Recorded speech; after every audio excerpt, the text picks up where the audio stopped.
नमस्कार दोस्तों, जय हिंद। आज हम देखेंगे भारतीय दंड संहिता 1860 की जो चैप्टर 4 है साधारण अपवाद दिया हुआ है। इसमें से हम लोग देखेंगे धारा 76 से 95 तक को भी हम लोग पढ़ रहे हैं। इसमें से हम लोग धारा 76 से 80 तक का कवर कर लिए हैं। अब इस वीडियो में हम लोग देखेंगे धारा 81, 82 और 83 को देखते हैं। तो धारा 81 जो बताता है आवश्यकता के सिद्धांत को बताता है। जैसे कि कोई दो बड़ा अफानी होने वाला है, जैसे कि ये है और एक ये है, और ये क्या है, किसी एक अफानी को होने वाला ही है। तो क्या है, जिसमें आप बड़े छोटे अफानी के क्या कर सकते हैं, बड़े अफानी को बचाने के लिए आप छोटे अफानी कर सकते हो। तो इसी को बोला जाता है आवश्यकता के सिद्धांत पर। जैसे कि कोई बस ड्राइवर है, बस ड्राइवर ये बस चला रहा है और एक रास्ता में जा रहा है, और एक को अगर वो मारेगा तो यहाँ उसने 10 व्यक्तियों को मार सकता है, और एक इधर मोड़ दिया उसने बस को, तो यो है क्या है, एक 2 व्यक्ति को मारेगा। यहाँ 10 को मार सकता है और यहाँ 2 व्यक्ति को मार सकता है, और उसका कोई रास्ता नहीं है कि तीसरा कोई रास्ता नहीं है कि अपने आप को कहीं दूसरी दिशा में ले जाए। तो ये जो व्यक्ति है, बस ड्राइवर है, इसको क्या चाहिए कि क्या है, वो 10 व्यक्ति वाले बस को टक्कर करके मारे या 2 व्यक्ति वाले बस को टक्कर मारे, और तीसरा कोई रास्ता ही नहीं है। तो वो क्या करेगा, आवश्यकता करेगा। यहाँ देखिए, 2 अफानी को बचाने के लिए एक अफानी तो होना ही है।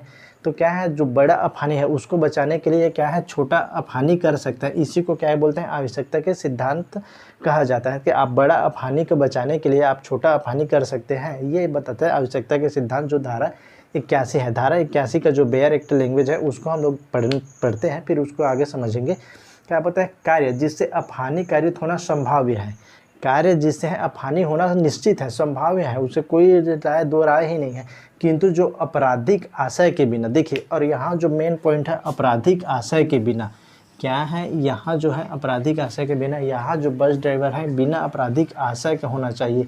यदि यहाँ की इसको मारने का आशा है तो ये धारा का अपवाद का जो है सहारा नहीं ले सकता है। इसका जो कार्य होना चाहिए बिना आपराधिक आशय के होना चाहिए। और क्या है, अन्य अफानी के निवारण के लिए, और क्या है, अन्य अफानी के निवारण के लिए क्या है, अन्य जो दुर्घटना है उसे बचाने के लिए वो कार्य होना चाहिए के लिए किया गया है। अब जो इसका बेयर एक्ट लैंग्वेज आगे बोलता है, देखिए क्या है, कोई बात केवल इस कारण अपराध नहीं है, कोई बात केवल इस कारण अपराध नहीं कि यह जानते हुए, देखिए वो जानते हुए, यहाँ जो वर्ड है ना जानते हुए नहीं है, यह जानते हुए, यह जान रहा है, वो जान ही रहा है, यह जानते हुए कि उससे अफानी कारित होना संभाव्य है, मतलब वो अफानी होना संभाव्य है।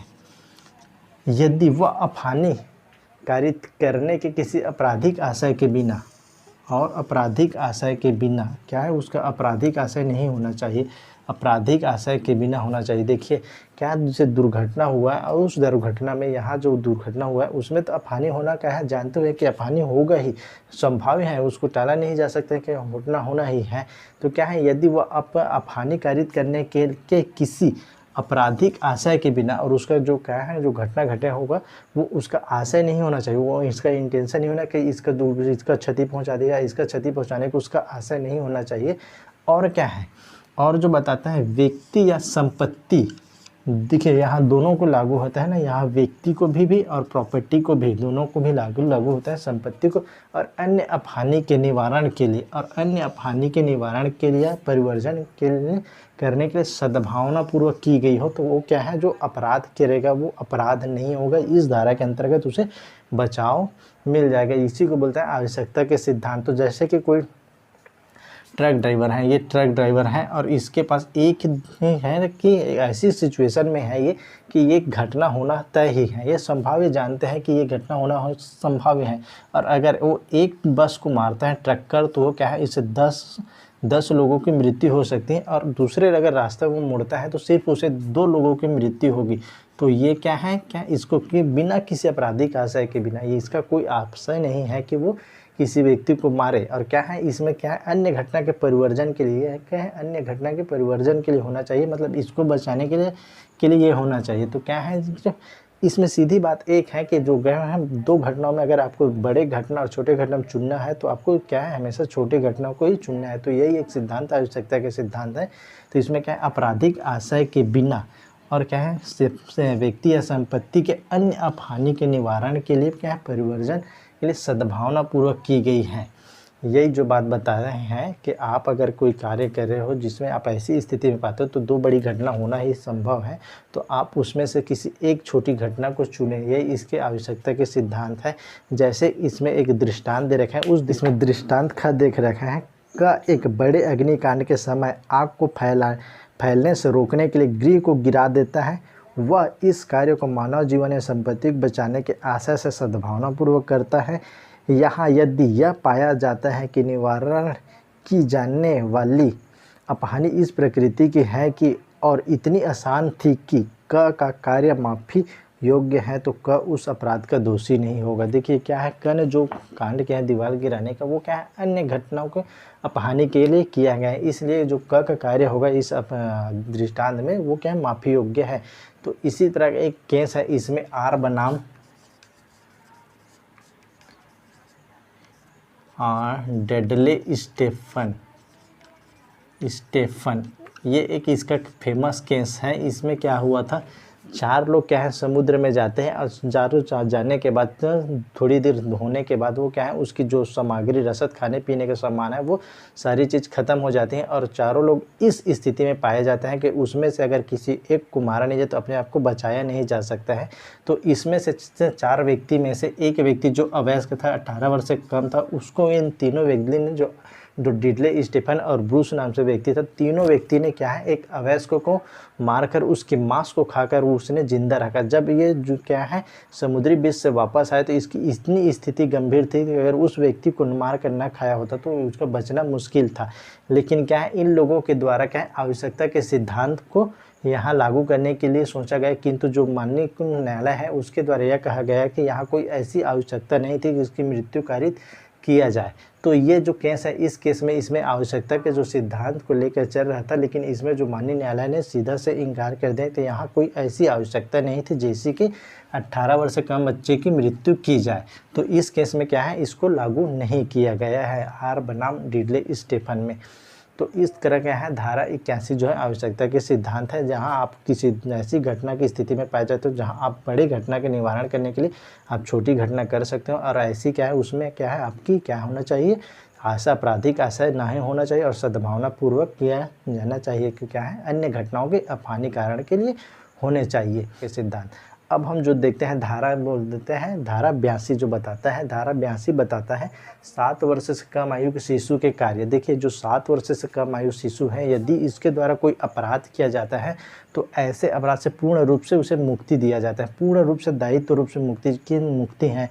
ये 7 वर्ष से कम आयु के जो बच्चे हैं इसको पूर्ण रूप से आपराधिक दायित्व से मुक्त किया गया है और इसको कहा जाता है डॉली इनकेपेक्स, मतलब क्या है अपराध करने में असक्षम बोला जाता है, डॉली इनकेपेक्स कहा जाता है इसे, डॉली इनकेपेक्स कहा जाता है। इसे क्या है कि अपराध करने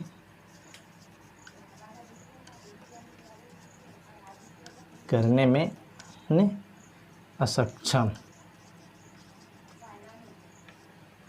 अपराध करने में सक्षम। देखिए जो धारा बताए गए आईपीसी की जो धारा बताता है धारा 82 7 वर्ष से कम आयु के शिशु का कार्य। तो ये धारा आगे बोलता है कोई बात अपराध नहीं जो 7 वर्ष से कम आयु के शिशु द्वारा की जाती है। तो ये जो सीधा एक लाइन बोलते हैं अगर 7 वर्ष से कम आयु का शिशु है तो क्या है उसके द्वारा कोई भी अपराध करे उसे पूर्ण आपराधिक दायित्व से मुक्त रहता है। और इस जो धारा के बच्चे लोग नहीं देखे वही अच्छी बात है। तो जो 7 वर्ष से कम आयु के बच्चे हैं ये पूरी तरह से डॉली इनकेपेक्स कहा जाता है। इनकेपेक्स मतलब इसे अगर 7 वर्ष से कम आयु के बच्चे हैं तो उनके द्वारा किसी की मर्डर कर दिया जाए, कुछ भी कर दिया जाए, कोई भी अपराध किया जाए, इन्हों क्या है इन्हें पूर्ण रूप से इसे आपराधिक दायित्व से मुक्त किया गया है। इसे पूर्ण आपराधिक दायित्व से मुक्त रख कर किया गया है क्योंकि इसे जो 7 वर्ष के बच्चे हैं उसकी जो इतनी समझने की शक्ति नहीं हो सकती तो वो जो कार्य कर रहा है वो उसकी जो प्रकृति है उसकी जो अपराध की प्रकृति है उसको समझ सके। तो इस बात को ध्यान में रखते हुए 7 वर्ष से कम आयु के शिशु हैं उसको क्या है पूर्ण आपराधिक दायित्व से मुक्त रखा गया है। और इस बात का अगर आप गलती से भी फ़ायदा ना उठाओ कि 7 वर्ष से आप शिशु से कोई हत्या करवा लो और आप इससे बच जाओ।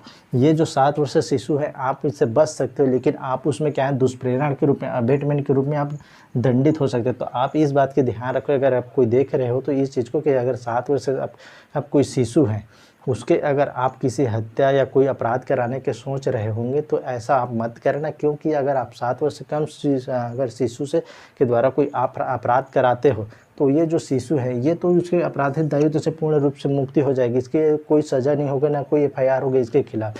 लेकिन क्या है जो इनके द्वारा अगर कोई अपराध कराया जाएगा उसको क्या है क्रिमिनल कॉन्स्पिरेसी 120B IPC का, या तो 107 जो अबेटमेंट की जो बताता है, अगर दुष्प्रेरण का है तो इससे अगर कोई अपराध कराओगे तो आप उससे फंस जाओगे। तो आप इस बात को भी ध्यान रखें। तो ये जो अपराध बताया गया है इसमें आप ये मत सोचना कि 7 वर्ष से कम आयु शिशु से कोई अपराध करा लिया जाए तो उससे हम लोग बच सकते हैं या इस शिशु बच सकते हैं।